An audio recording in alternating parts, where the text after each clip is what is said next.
Here's our trackball. Now the trackball is a wonderful little analog device. It's got a little ball over here, and of course inside it's only got really two. Basically sees one direction and the other direction. Very simple wiring harness out the front. The problem is how do you get this trackball to be able to mount into a piece of wood that's already this thick? So I can't really just kind of slam this up against the bottom.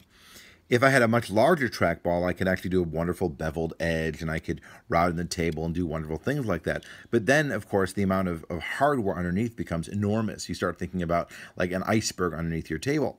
So what they've done is they've come up with something really clever. They've given me a template and this other covering plate. Now, this covering plate looks like this. This is a big old metal plate. And of course, it's got a whole bunch of holes on the bottom, or a whole bunch of pegs on the bottom.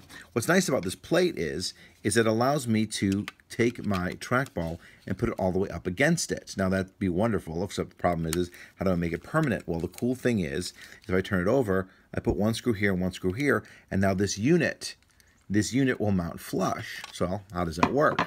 Well, I have to drill a very, very ugly, and I'm sorry, it's an ugly hole. As long as it's bigger than the hole I'm supposed to be working with, I'm golden. So the trackball comes up from the bottom while the plate comes up from the top. And if the plate comes up from the top into my carefully drilled holes, let me put the trackball down for a moment, put this down over here. So this is nice and flat. Now, the best part is, if I look from the other side, I'm good to go.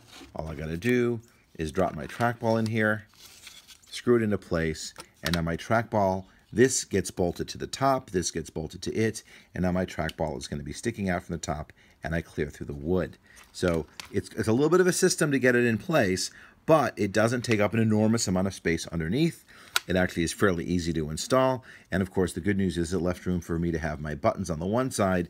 And that is not a hole for the button. That's actually a hole for the joystick, because the joystick just uses the same size hole as a button hole.